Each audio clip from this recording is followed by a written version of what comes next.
Your understanding that you are source energy expressing through these physical bodies.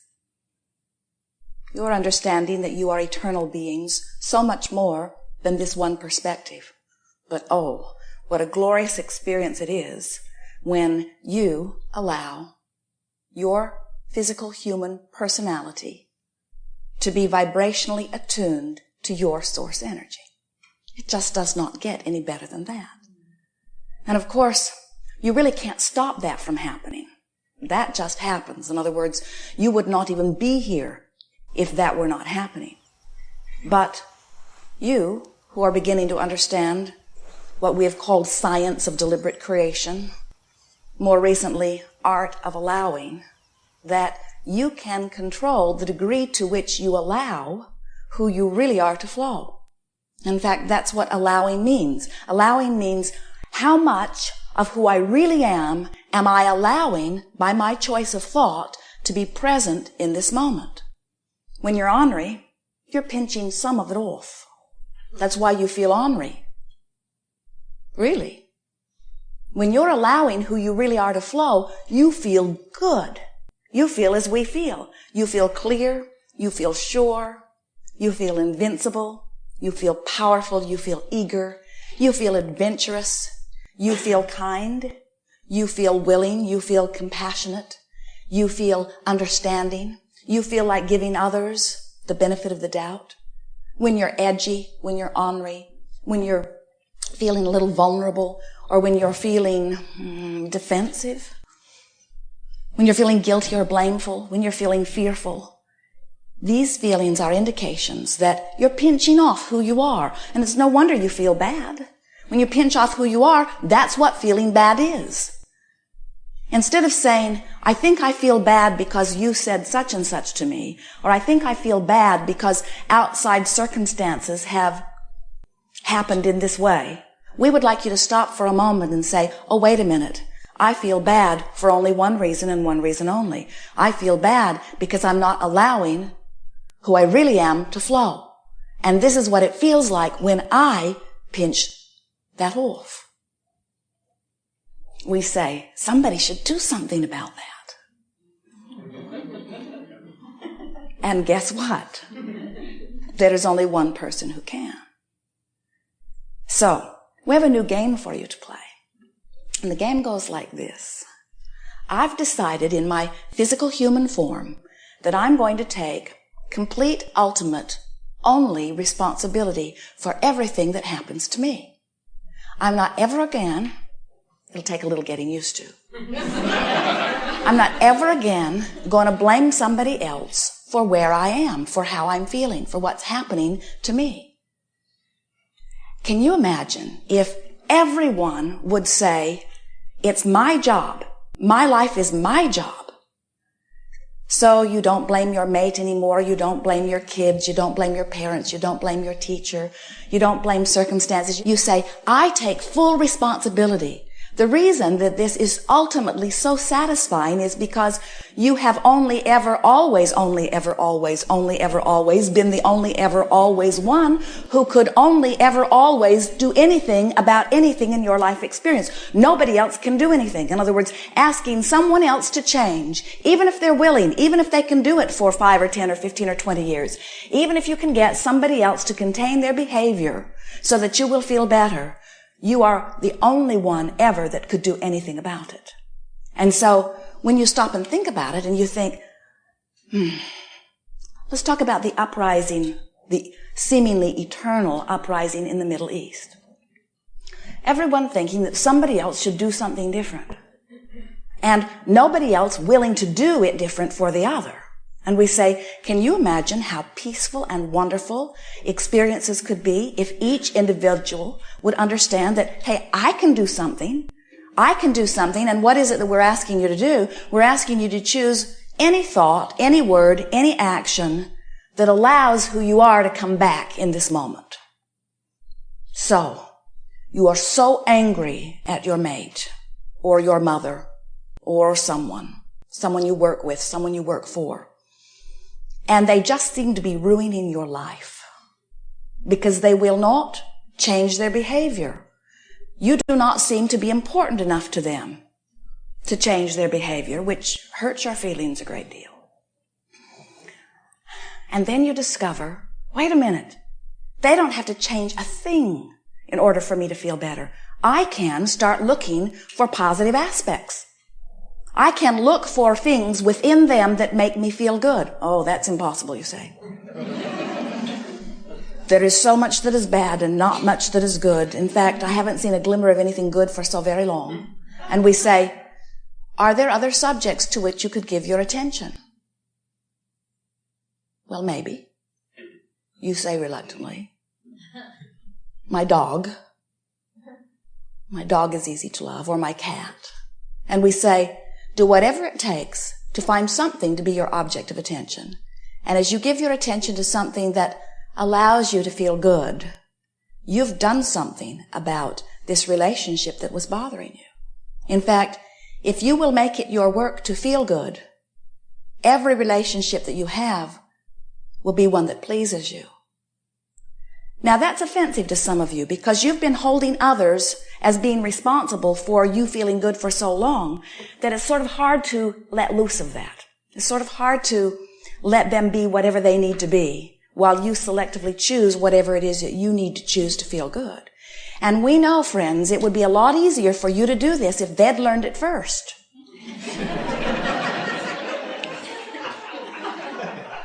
But you can't wait for them to figure this out. And you don't need to, because once you figure it out, your life is going to feel so much better.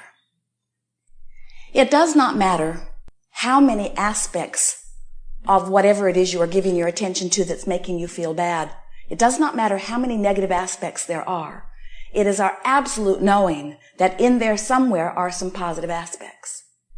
Now, it might be that the way your relationship has been evolving, that you have begun to focus upon the aspects that you don't like. So you have activated that part of your vibration to an art.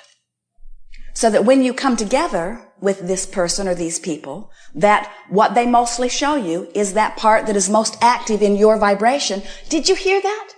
What they mostly show you is the part that is most active in your vibration.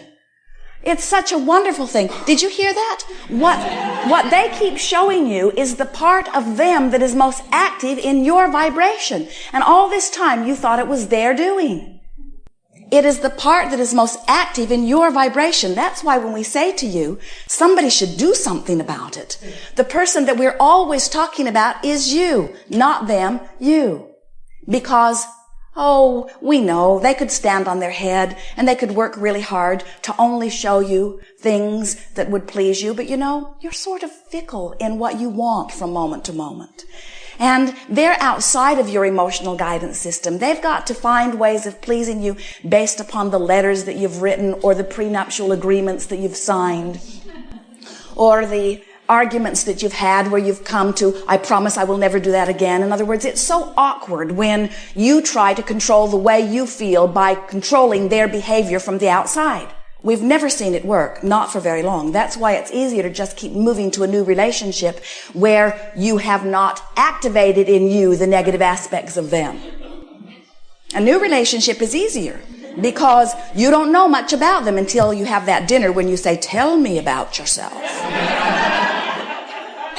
Very good in coming together vows would be, I promise you I will never tell you anything about my past if you will promise me that you will never tell me anything about your past. Let's start in this fresh place. Please don't tell me about any of your failures, because as sure as you do, I'm going to activate them in my vibration, and then I'm going to suck them right out of you, and then our relationship is just going to be like all the other lousy relationships you and I have ever had. Let's not do that. Let's start fresh. So tomorrow what we want you all to do is leave everyone that you know. Go out into the desert all alone. Meditate and start your lives over with all fresh new vibration. So what we're getting at here, of course you're not going to do that, and we really do not want you to do that. It would be easier if you could do that. But if you were to do that, if you were to start all over with all fresh new relationships, without understanding what we're really going to talk about all day here today, before long you'd be right back in the same situation where you'd need to leave all of those relationships too. Because you have habits of vibration within you that evoke what happens in your life. And all this time you've been thinking that it was to do with other people. And it was never to do with other people. It's only about what you activate in your vibration. And then you say, and you're right, you say, but it wouldn't be active in my vibration if they weren't showing it to me all over the place. And we say, yes, but they're showing you a lot of things. If you will be more selective in your sifting, if it will matter more to you how you feel than anything else, then what your experience will be is one of bliss. Because as you look at a relationship that has been happening for a while, and you deliberately look for things that make you feel good, and you practice looking at things that make you feel good until you activate within yourself that vibration, then what happens is those people that you are interacting with literally rise to match your vibration. We're not kidding you about that. You've seen it sometimes with children. You'll see a child with one person behave one way and the same child with another person behave entirely differently. And you say, I cannot even believe that that is the same child. And what is happening is different people have activated different vibrations. In other words, you are multifaceted beings. Someone said to us recently, after talking through tears about some unpleasant things that were happening, I think this happened when I was in the 2nd grade. And now this is an adult, children of her own. I believe that this happened to me when I was in the 2nd grade. And we say, we think so too. We think that things happen along your physical trail. And some of them stand out really big in your life experience. Some of them are so bold and so big, or they get your attention in some dynamic way for a period of time, and they cause you to learn, sometimes over a gradual, long, hammering, steadily time, and sometimes in a very short, very fast, very flamboyant, very dramatic time. In other words, if when you're 4, the train runs over your toe, you will always have a different relationship with trains than most people that you know. When things happen like that, it causes you to begin to offer a vibration in a more dynamic way. And then what happens is, without knowing it, you practice those vibrations. You talk about them over dinner, you think about them, you dream about them, you write letters about them. Now you're writing electronic mail letters about them. In other words, you find yourself communicating about what your lives have been or about what your lives be. And so you keep alive a vibration within you that is the point of attraction. You remember that, don't you? This is a vibrational universe, and everything is about vibration. Everything is about law of attraction. It is a universe of inclusion. There is no exclusion. So whatever it is you are offering vibrationally, that represents your life experience. So let's say that you have a particular poignant relationship with someone when you are very young, and that relationship causes, for whatever reason, a vibration to be activated within you. Maybe you begin to feel vulnerable. Maybe somebody picks on you on a pretty regular basis, and you develop some patterns of vulnerability or defensiveness. And then you practice them and practice them and practice them so much so that almost everybody that shows up in your experience treats you in similar ways, until later people say about you, well, you have a chip on your shoulder, or you're very defensive. When you come into your first relationship, that begins to evolve pretty quickly. And then in psychotherapy, it is determined, well, that happened in 2nd grade. And we say, a lot of things happened in 2nd grade and 3rd grade and 4th grade. A lot of things happened. A lot of things happened yesterday. Some things will happen today. But now you are in the place that you understand about vibration. Now you are in the place that you understand that your emotions tell you about how you are feeling. And they tell you how much of who you really are you are allowing.